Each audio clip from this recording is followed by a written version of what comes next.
Hello students, I welcome you all in the lecture number 7 of the Indian Contract Act in the CA Foundation and Clat Law lecture series sponsored by Sri Jendra Rank Zone. I am your mentor Shekhar Gehlot. So in the previous lectures we discussed about agreements and the consideration. We discussed that an agreement without consideration is a void agreement, it is not a valid agreement. Okay, but now in this case, we are going to discuss some agreements which are valid even without any consideration. Agreements which are valid without consideration, they don't have any consideration. Consideration is absent.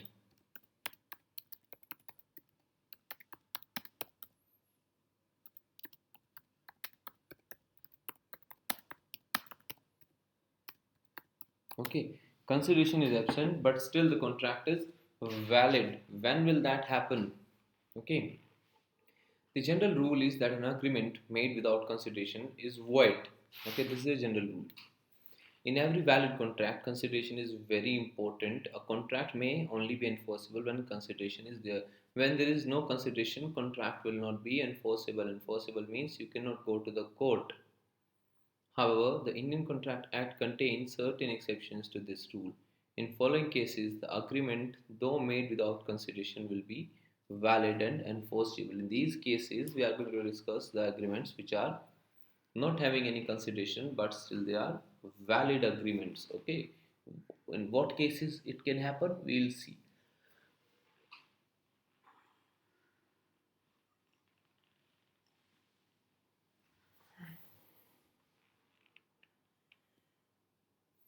Natural love and affection. Okay, natural love and affection which is natural. Okay, not unnatural. Natural love and affection. Okay, now natural love and affection, let us read what is natural love and affection. It must be made out of natural love and affection between the parties. Parties must stand in a near relationship to each other. It must be in writing, it must also be registered under the law. These are the conditions under which a contract in which the consideration is only natural love and affection, that is valid. So love and affection, they do not have any value in the law. Can you sell love and affection? You cannot. Can you buy love and affection? You cannot. Can you value love and affection in terms of money? Can you say that I love you and my love is for you can sell my love for 20 lakhs rupees? No, it cannot be done. We cannot value love and affection. We can value a brick, we can value a refrigerator, we can value a construction. Okay, we can value performance of a duty, but love and affection are invaluable, but they must be natural. What is natural love and affection? That the parties are in near relationship to each other. Okay, I naturally I naturally would love my father. I naturally would love my wife, my mother, my children. Okay, but I naturally do not love person living in the street behind me. Okay, there cannot be a natural love between strangers. Natural love has to be natural, and natural love means it can be only within the parties. Like,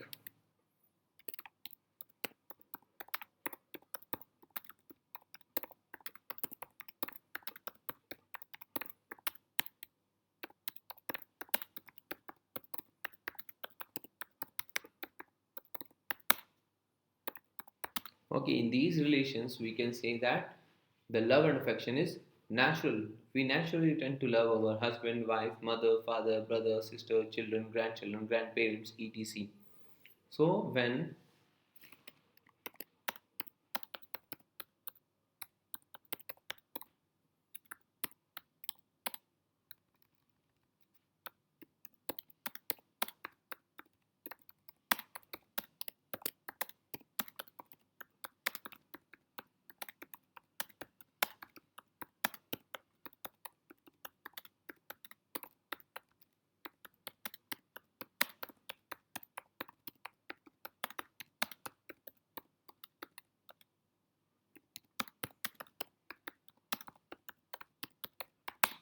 okay, in this case, it's a valid contract because a grandfather is supposed to have a natural love with the grandson. Grandson is C.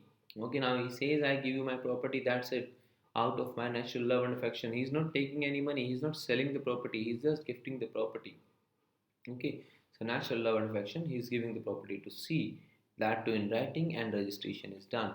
In this case, though there is no consideration, the consideration is only natural love and affection, which cannot be valued in the terms of law.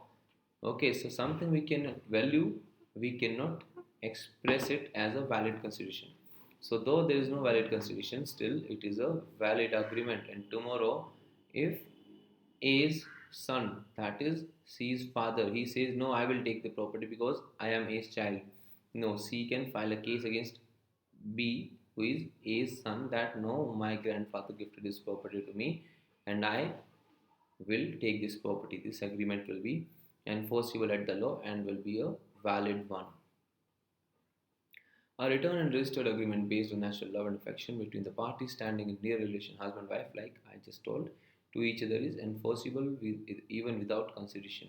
A husband, by registered agreement, promised to pay his earning to his wife. Held the agreement, though without consideration, was valid because they are having natural love and affection towards each other.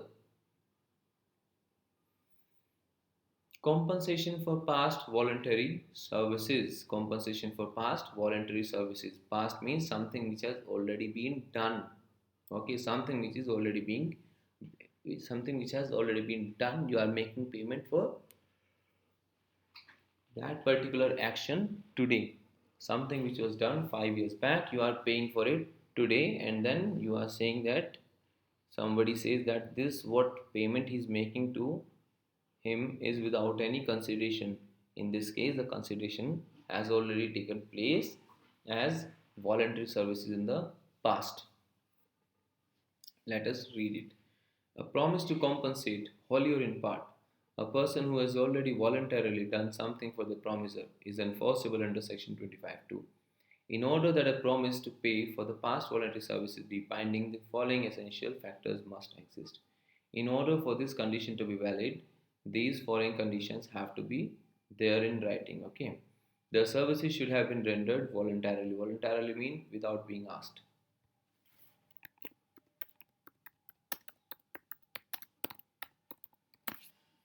The services must have been rendered for the promiser. Services must be done for the person who is the promiser today.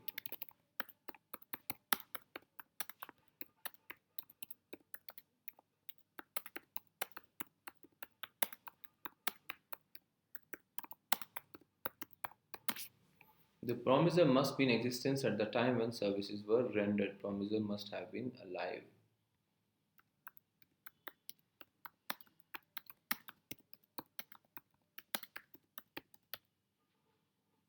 The promiser must have intended to compensate the promisee. There should have been an intention. He should have intended to do it. P finds R's purse and gives it to him. R promises to give P 10,000. This is a valid contract. Okay, or let's take another example.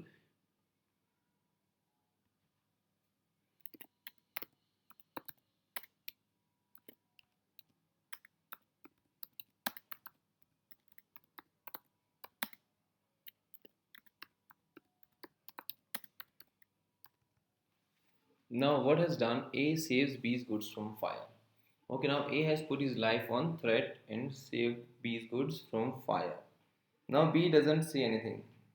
Okay, now B doesn't pay anything to the A. In that case, A cannot compel B to pay him something because these are voluntary services and there was no contract between A and B. But now, after this act, B promises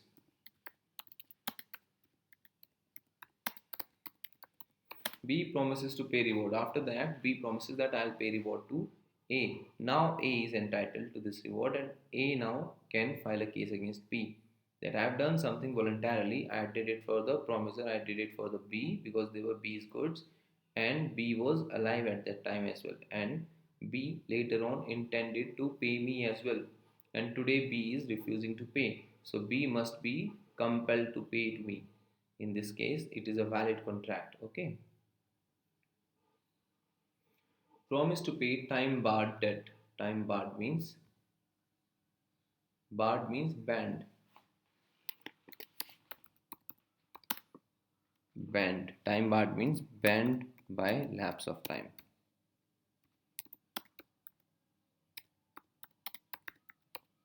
Okay, lapse of time. Where promise is in writing signed by a person making it or by his authorized agent is made to pay a debt. Barred by limitation, it is valid without consideration.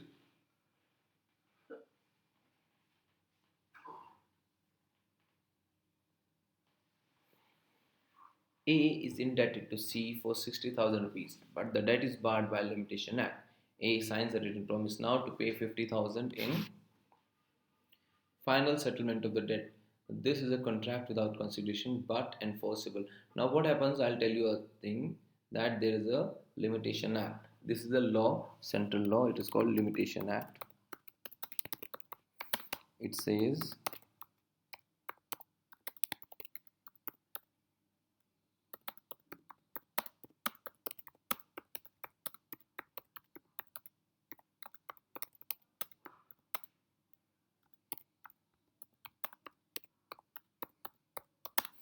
A can file a case only within 3 years of making a payment. If he does not file a case within 3 years, A cannot.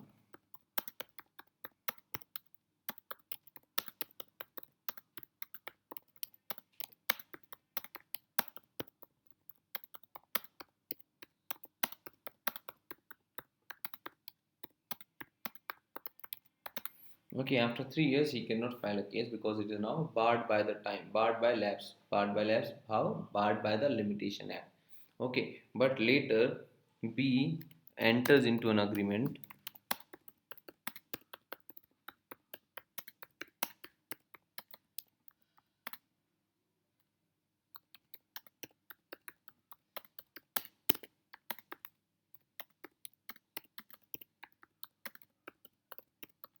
Now it is a valid contract. Okay, even after the time has passed, still only thing is A cannot file a case against B, but if B wishes to make the payment, he can do so. Okay, and when he makes the payment to A for a time barred debt, that is a valid contract in the law. Though now there is no such consideration as at present point of time, A cannot even take money, he cannot even file a case, he does not have any right at all. But still B says I'll pay you your money back, though there is no consideration today, which is a valuable consideration from A. Okay, still A can take money because that is a promise to pay time barred debt. Agency according to section 185 of the Indian Contract Act, no consideration is necessary to create an agency. No consideration is necessary to create an agency. Employee employer.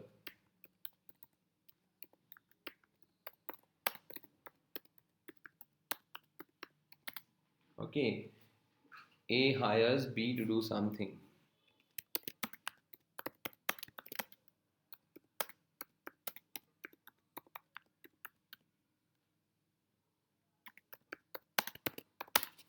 A hires B to do something for A, and now when B has done something, now A must pay to A hires B to do It's 9 something o'clock. for A. Okay, now B buys something.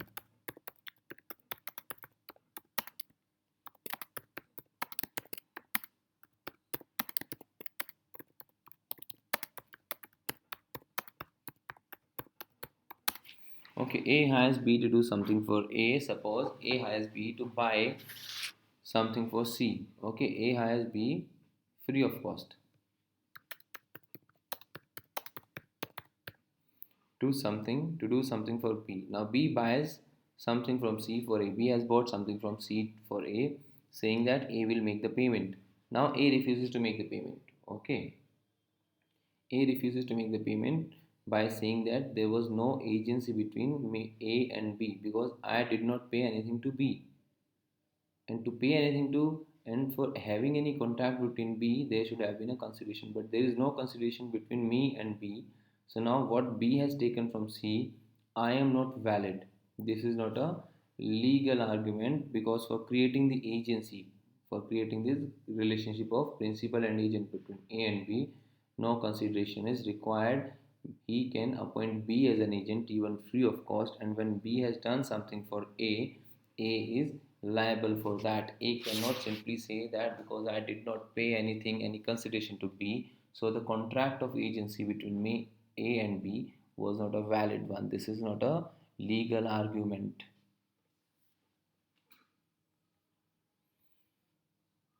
Completed gift. Okay, in case of a completed gift, the rule of no consideration, no contract does not apply. Nothing in this section shall affect the validity as between the donor and donor of any gift actually made. Thus, gifts do not require any consideration. When a gift has been made, okay, no consideration is required.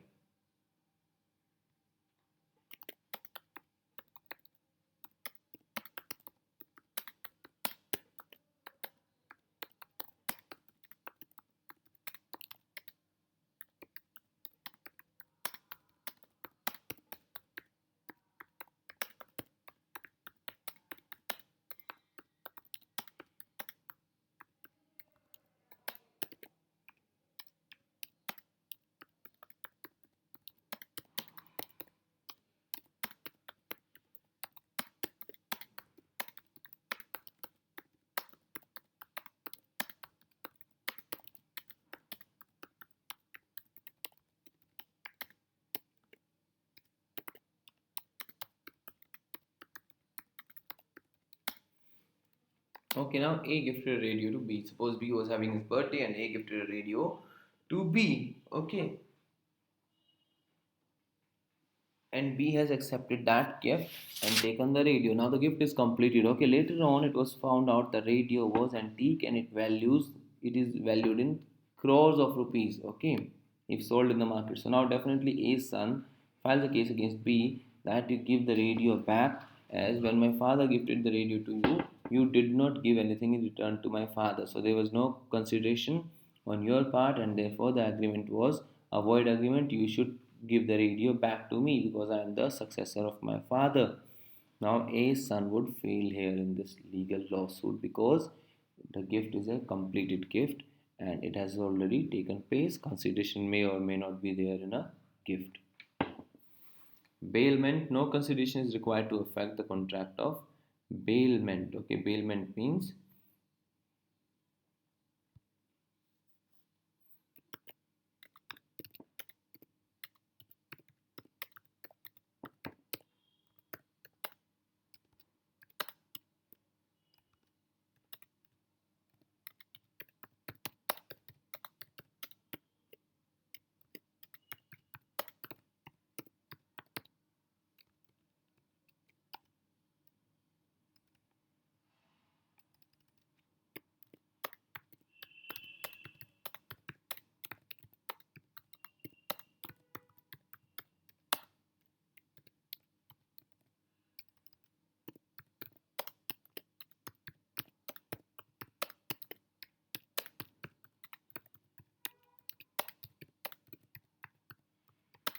okay, A has a gold necklace. B asked from A, that B being his friend, that I want to wear this necklace on a particular wedding. You please give it to me for some time.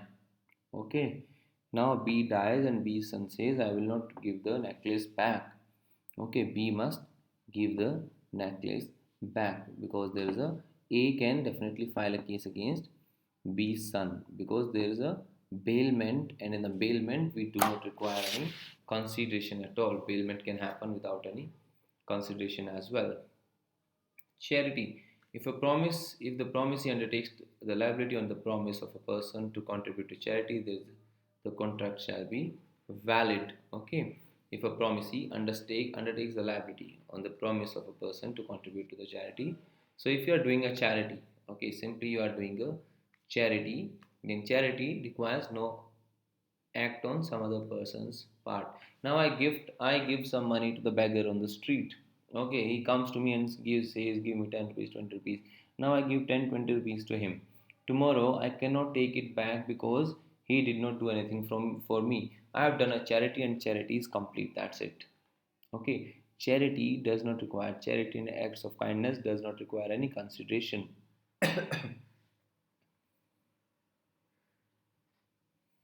Now we'll do another thing that is called capacity to contract. Okay, now we know that how contract has to be entered, what are the essential things of the contract, what is consideration, what is promise, what is promisee, what is the performance of the contract, what is the acceptance, and what is the communication. We have done so many aspects of the contract act. Now let us go to the other aspect, that is the capacity to contract. Capacity means who all can enter into a contract, who is competent to contract.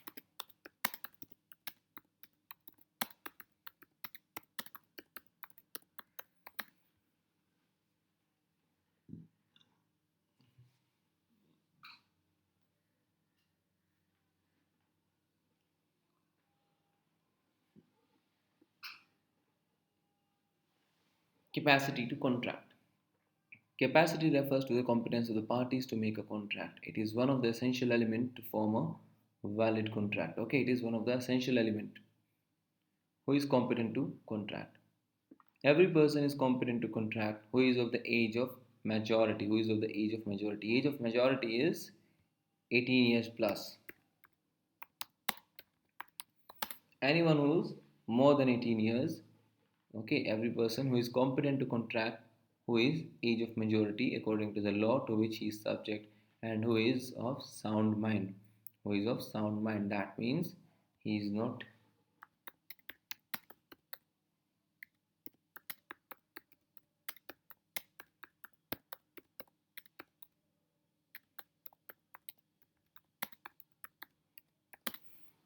that a person who is, he has to be 18 years plus. Also, he should not be an idiot, or he should not be lunatic, or he should not be mentally unfit. Okay, and is not disqualified from contract by any law to which he is subject to, and not disqualified from entering into contracts. Okay, he should not be disqualified from entering into contracts. Okay, anyone who fulfills these three criteria, he is 18 plus, he is not any, he is not an idiot, plus he is not disqualified, he can validly enter into a contract.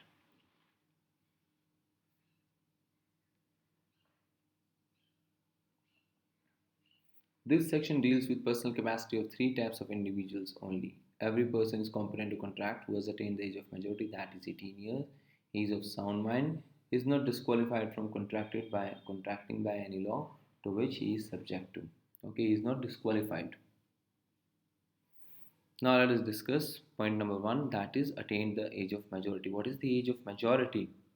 In India, the age of majority is regulated by the Indian Majority Act 1875. We have an Indian Majority Act 1875 which tells us about at what age one is allowed to, one can be said to be become a major. Every person domiciled in India shall attain the age of majority on the completion of 18 years of age and not before. The Indian Majority Act says every person domiciled in India. Domicile means anyone who is living in the India. That's it. You do not have to be an Indian citizen. Even a foreigner living in India, if he is below 18 years of age, he is not competent to enter into a contract. Though in his own country, the majority age may be 16, but because he is right now in India, for him the majority age is 18. Okay, the age of majority being 18 years, a person less than that age, even by a day, would be minor for the purpose of contracting. Even if he's not 18, even if he is going to turn 18 just after one day, he is still not a valid person to enter into a contract. He is still not qualified, competent enough to enter into contract. Okay.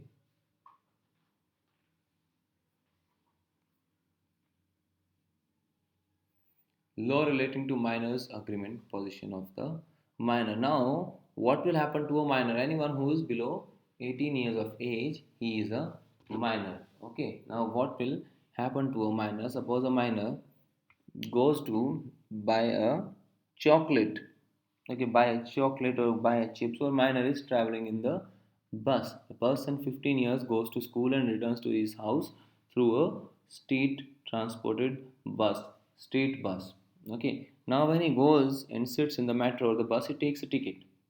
When he takes a ticket, there is definitely a contract between the bus operator and the miner, or the metro operator or the miner, or someone who has supplied a bread to the miner. Okay, now there is definitely a contract, but can a miner enter into a contract?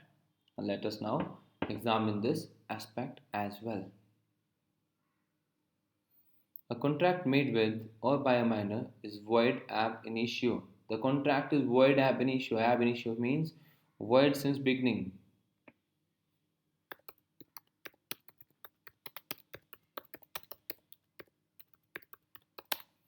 In existence since beginning. A miner is not competent to contract, and any agreement with or by a miner is void from very beginning. In the leading case of Mori Bibi versus Dharmodas Ghosh, this is the leading case in which the contract of miner was expounded upon or dealt upon by the Privy Council. Privy Council is the used to be the highest court of land for India as well as Britain and so many other countries who were ruled by the Britain that particular point of time. A miner borrowed 20,000 from B as a security for the same and executed a mortgage in the favor of B.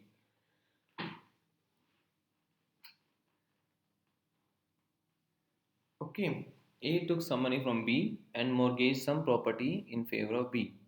He became a major. Okay, later on, a minor became a major, and few months later filed a suit for declaration that mortgage executed by him during his minority was void and should be cancelled. He filed a case that the mortgage should be cancelled. It was held that a mortgage by minor was void and B was not entitled to repayment of money. Mortgage was cancelled and B was held not entitled to take back the money because A, while entering into the contract, was a minor, and a contract by a minor is a void ab initio, void since existence. Okay, so though today he has become a major, now he can enter into contract, but at the time of entering the contract, he was not competent to carry out a contract. Therefore, whatever he did, now he may become a major, but when he entered the contract, he was a minor, so the contract is going to be void ab initio, in existence since beginning. No ratification after attaining maturity. Ratification means approval.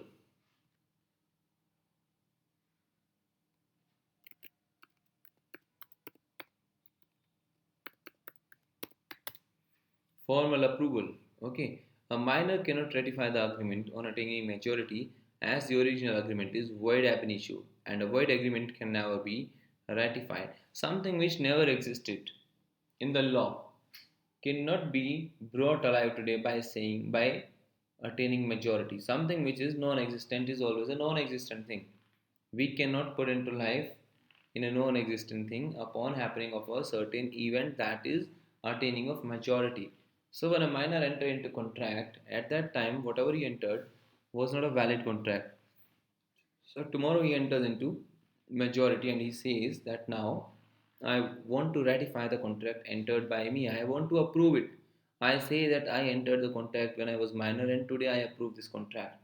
This cannot be done by the minor. That is not allowed in the law. X. A minor makes a promissory note in the name of Y. On attaining majority, he cannot ratify it, even if he makes a new promissory note in the place of old one.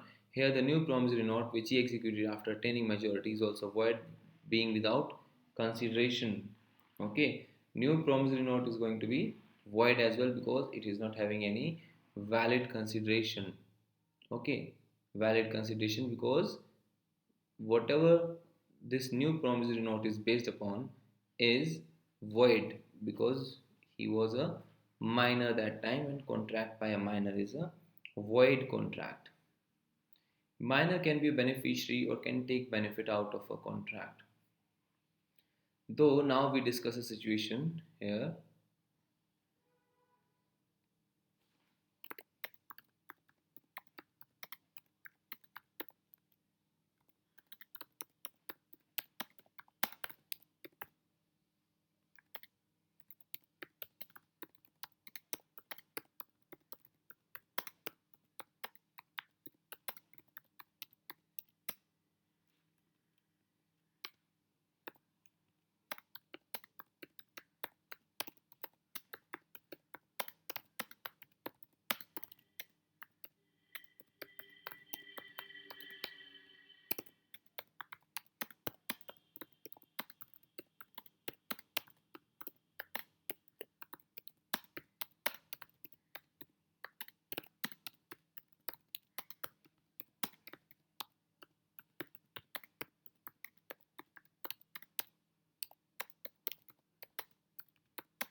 Okay, now let us see these two situations here.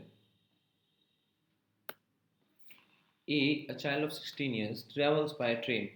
Okay, now a 16-year-old child is traveling by train or a bus or an auto or a rickshaw. Train meets an accident. When train met an accident, then the compensation is issued that will compensate all those people who have suffered an injury, and the minor has also suffered some injury. But the train refuses to pay to the minor. Okay, they say we will not pay to the minor. Why? Because minor was traveling, though he purchased a ticket, but there was no contract between train and the minor.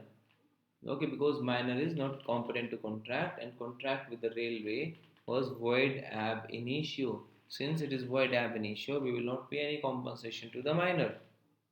Okay, or in the other case, A buys a bread from the store. Now, bread is stale, it is an expired bread. So, now when A consumes that expired bread, then he suffers some food poisoning.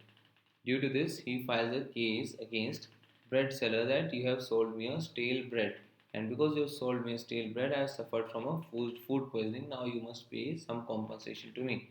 Now the bread seller says because A was a minor when he A is a minor and he bought a bread from me. So the sale was a void sale. So the contract of sale between me and minor was a void.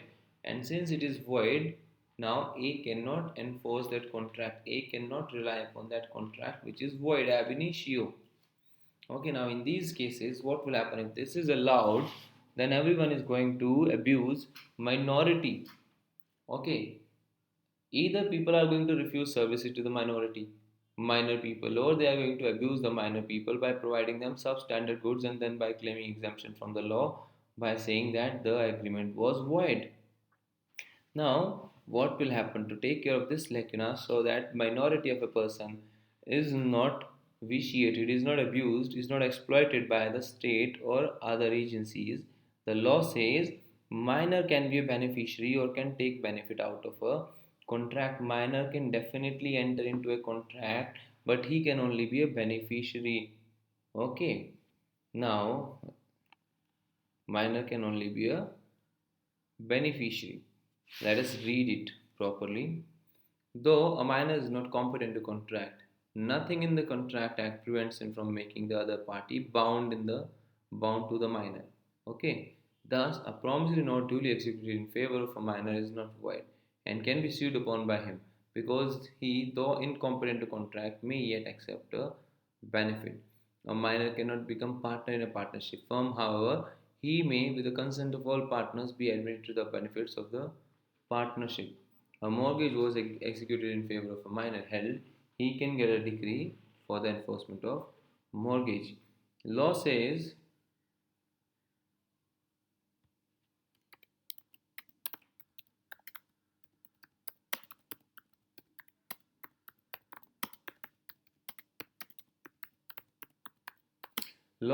minor cannot enter into a contract, but minor can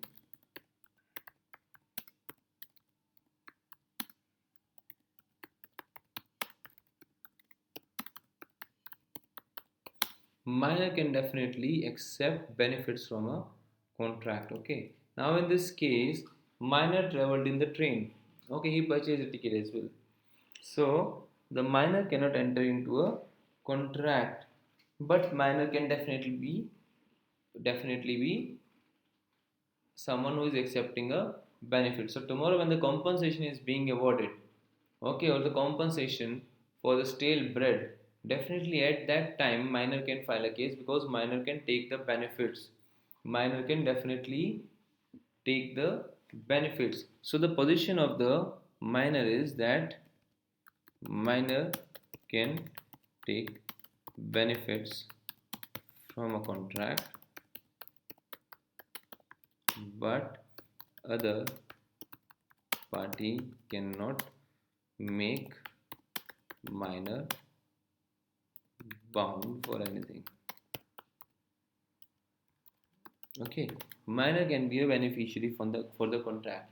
He can travel in the state bus, he can go and watch a cinema. But if something wrong happens, he is also to take the benefits. He will also get the benefits like other people. He will also get the compensation. Compensation or the benefits cannot be refuse to the minor by saying that he is a minor and he is void. No, for everyone else who is dealing with the minor, he should deal in the most faithful and the fair manner with the minor. But if minor is committing a breach of the contract, minor cannot be made liable. Okay, minor cannot be made liable. Minor sells something to A and has taken money from A. Tomorrow minor cannot be compelled to carry out the agreement. Minor cannot be compelled to carry out the obligation of the agreement. But yes, if minor enters into agreement to buy something and has paid money, now other party must provide the articles to the minor, because minor can definitely take benefits out of the contract.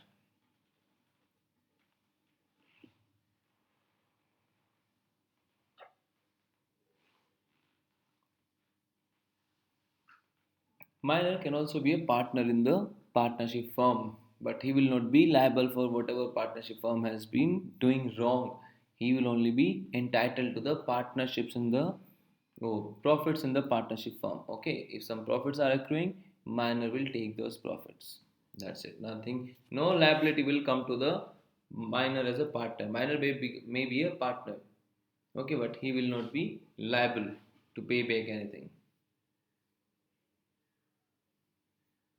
A minor can always plead minority.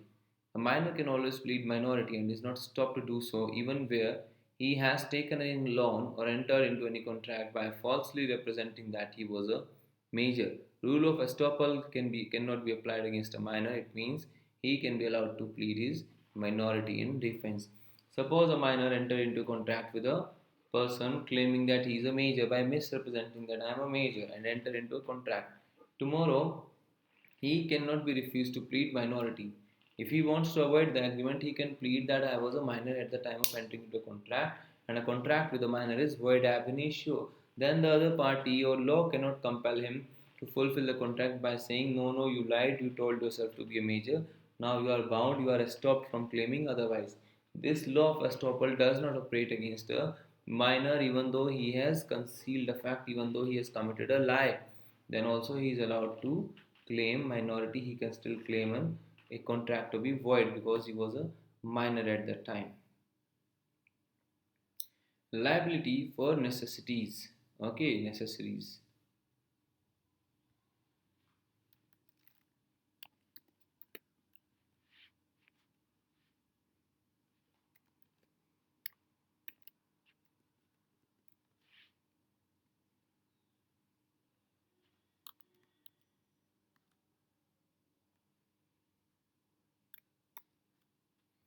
Liability for necessities. In the case of necessaries supplied to a minor or to any other person whom such minor is legally bound to support, is governed by Section 68 of the Indian Contract Act. A claim for necessities supplied to a minor is enforceable by law, but a minor is not liable for any price that he may promise, and never for more than the value of the necessities. There is no personal liability of the minor, but only his property is liable. To render minor's estate liable for necessities, two conditions must be satisfied. Okay, now they are saying that still there may be a contract in which a minor may be made a liable party, in which a minor may be made liable. What are those two conditions in which a minor may be made liable to the contract?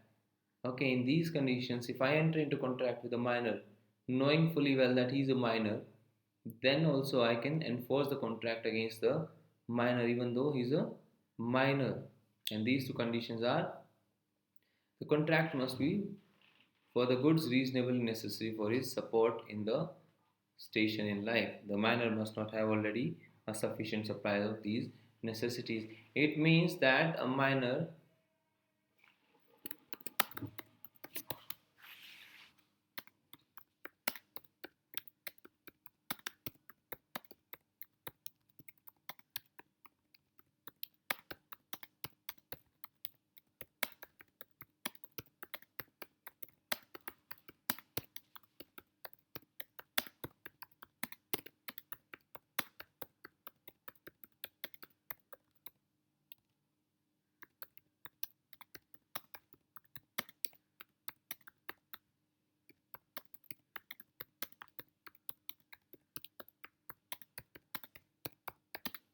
Okay.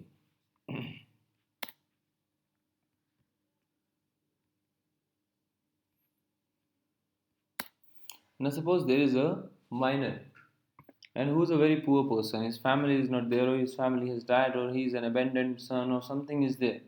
Okay, he's a minor and he has nothing to support himself. So definitely people know that law, that the contract with the minor is a void contract.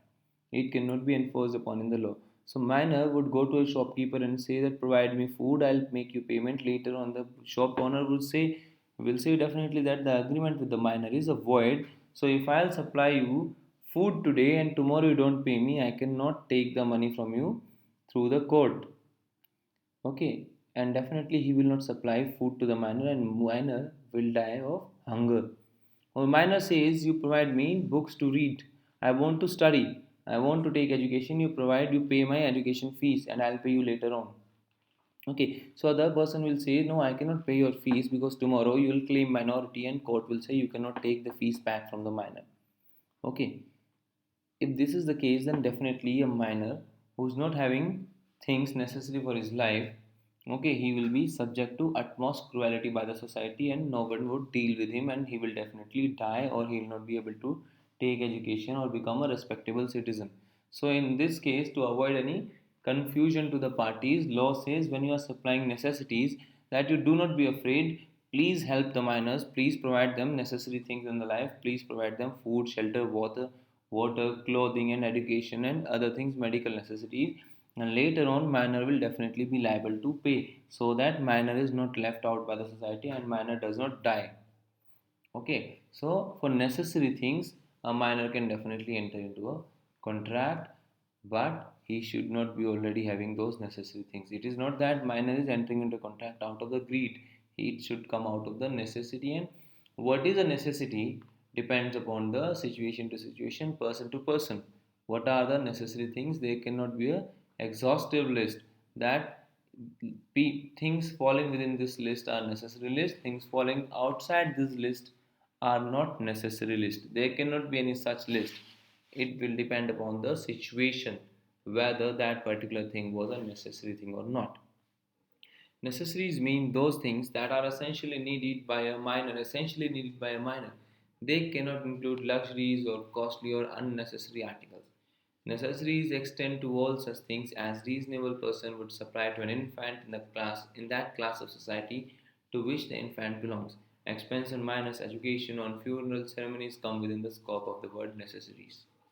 Okay, food, clothing, shelter, whatever things is necessary without which the minor will face difficulties are the necessaries. It is not that a minor will say that I want to buy a Apple iPhone, or I want a luxury watch, or I want a perfume, I want a premium car or a bike. These are not necessaries, but yes, clothing and education, okay, these are necessaries. So if you are supplying necessaries to a minor, then only minor would be bound by the contract. If you are supplying something which is not a necessity, which is mere requirement or want or desire of a minor but not necessary for him, then in that case minor cannot be held liable later on. Okay, the whole question turns upon the minor status in life. Utility rather than ornament is the criterion. Utility means things must be of requirement, it must be necessary. It must be necessary for the minor, without which minor sustenance in the life is going to be jeopardized. So that is going to be utility rather than an ornament. Okay, it is not merely an ornament because he wants something to enjoy, to pass the time with. He wants a PlayStation or a video game or a watch or a heavy wristwatch or a phone to enjoy or to play PUBG upon. No, these are not the necessities which are minor, for which a minor can be made liable. Contract by guardian. How far is it enforceable? If a guardian is entering into a contract on behalf of a minor, how far is that contract enforceable? Let us see.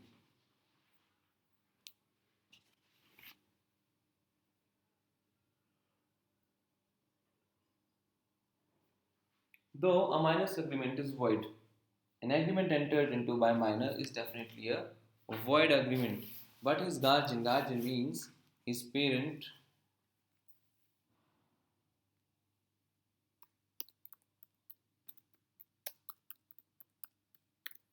guardian means his parent or a caretaker, under certain circumstances, enter into a valid contract on minor's behalf, where the guardian makes a contract for the minor which is within his competence and which is for the benefit of minor. There will be valid contract with the minor which the minor can enforce. Okay, so now you see there are child actors.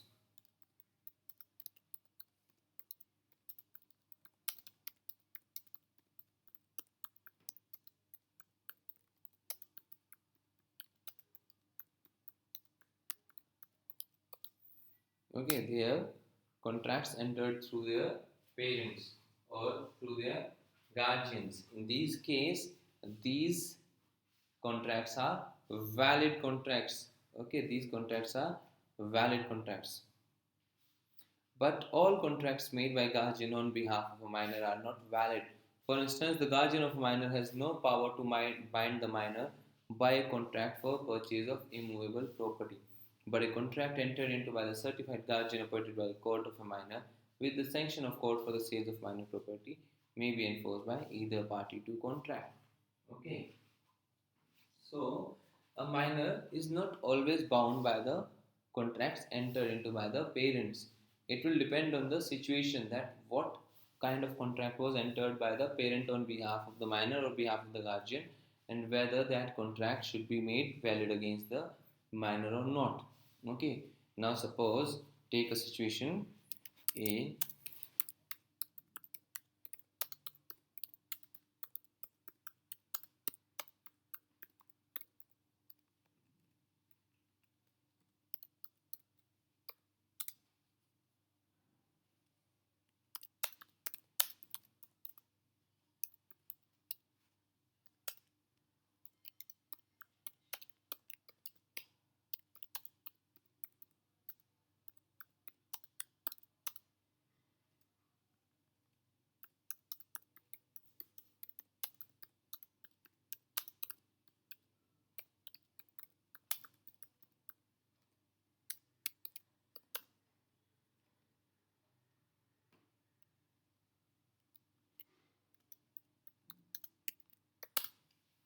Okay, A was a grandfather. Okay, he died, and when he died, he left a piece of land. He had a plot in the village, so he left that agricultural land when he died.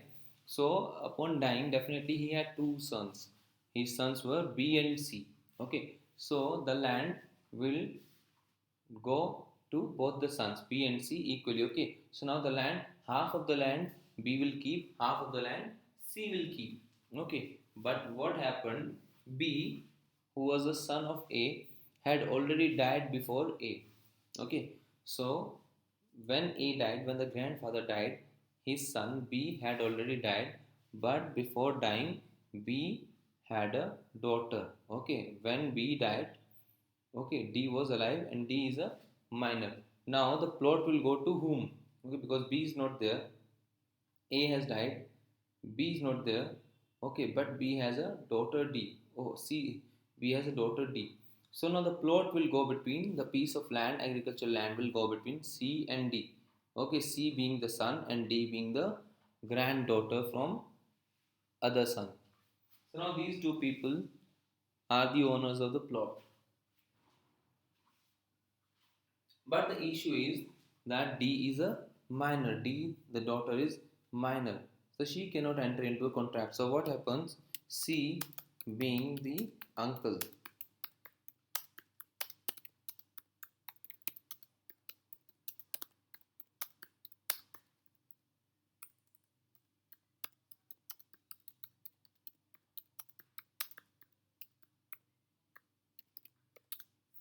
Now C being the uncle of D enters into a sale because C is the uncle of D and the only living relative. So he acts as a guardian to D and he enters into sale of land for D. Okay, and he sells the land and takes the money.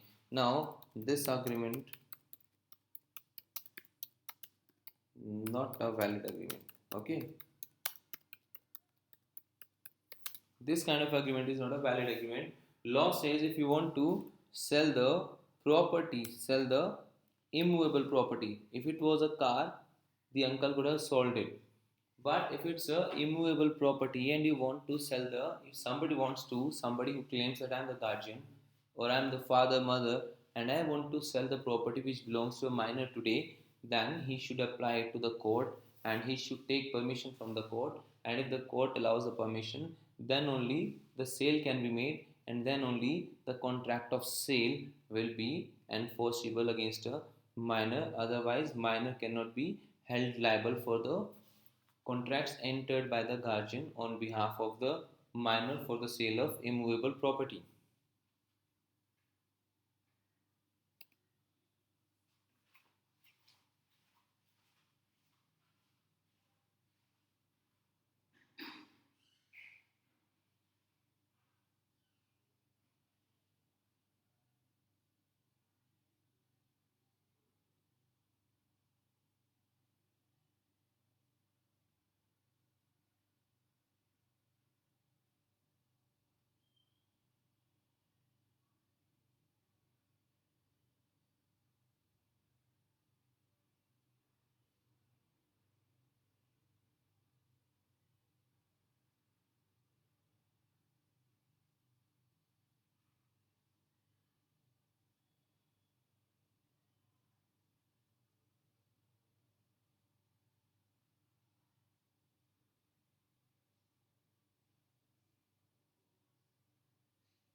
No specific performance.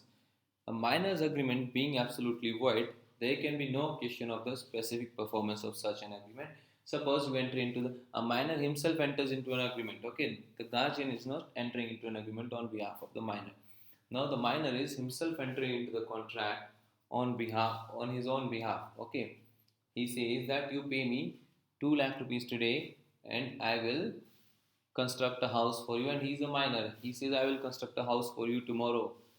Then in that case, specific performance means you specifically do that particular thing. Okay, specific performance means direction to do things you have undertaken to do. So now minor says I will construct a house and he has taken 2 lakh rupees as well. Now court can in some cases definitely ask the minor to pay the money back if he still has the money. If minor has consumed the money, there is no question of taking money from the minor back. But still, if the minor has the money and money can be traced, then the court can still say that you pay back the money, but court cannot direct the minor to construct a house. Okay, there can be no specific performance against the minor. No insolvency. If a minor is not able to pay back his monetary obligations. If minor says I will pay you some money and he does not pay back, then usually in a case of major, if major does not pay back money, the other creditors who has given the money to that particular person, they can bring a suit of insolvency that this person should be declared insolvent, this person should be declared a bankrupt. But no such proceedings can be initiated against a minor. A minor can never be declared as a insolvent or a bankrupt at all. There can be no insolvency proceedings against a minor.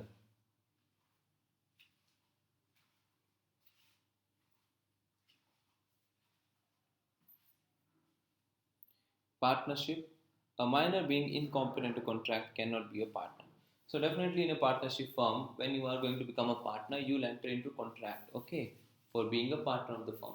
But a minor, being a incompetent to contract, he can definitely not become a part of a partnership, but he can definitely be admitted to the benefits of the partnership. That means he can have a contract in which he'll only take the profits out of the partnership firm, but tomorrow if there is an liability, no case can be filed against the minor. That's it.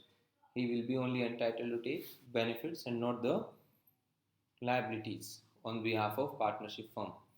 Minor can be an agent. Okay, a minor can act as an agent as well. We can have a minor as an agent and someone can act as a principal for that minor. But the only thing is that principal will be liable.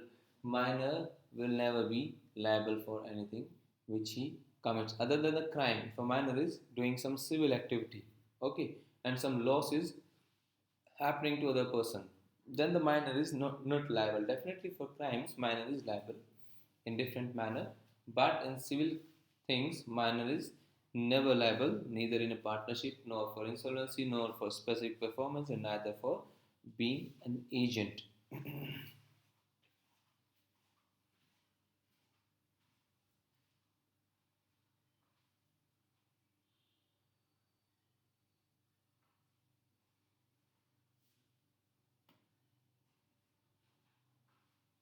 A minor cannot bind a parent or a guardian. Okay, just like a parent or a guardian cannot bind a minor for unreasonable things, a minor, in absence of authority, express or implied.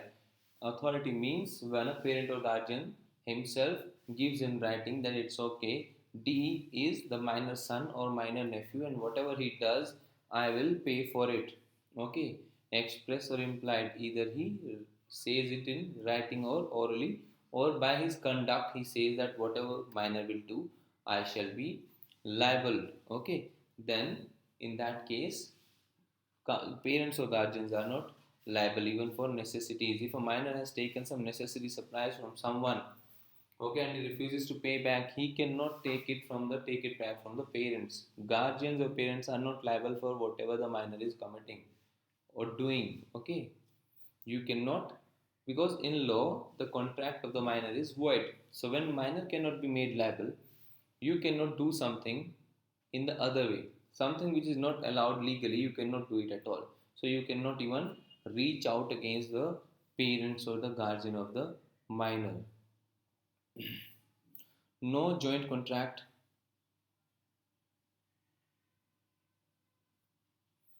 Joint contract by minor and adult. In such a case, the adult will be held liable on the contract and not the minor. If in some case two people enter into a contract, one of them is adult and one of them is the minor, they both act on one side. In that case, only adult will be liable and minor will not be liable. Okay, surety for a minor in a contract of guarantee, when an adult stands surety for a minor, then he is liable to third party. Surety means he says that yes, minor is entering into a contract. If minor is not able to pay back, I will pay that, and the guarantor is a major, then in that case, definitely that guarantor is liable because he has stood as a surety for minor. Minor as a shareholder. A minor being incompetent to contract cannot be a shareholder of a company. Definitely, because if you want to be shareholder with a company, you have to have a contract with the company. So in case you are incompetent to have a contract, definitely you cannot be a shareholder. So because a minor is not entitled to enter into contract, he cannot be a shareholder as well. Okay.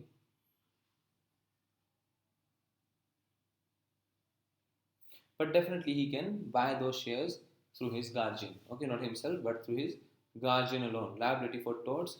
A tort is a civil wrong.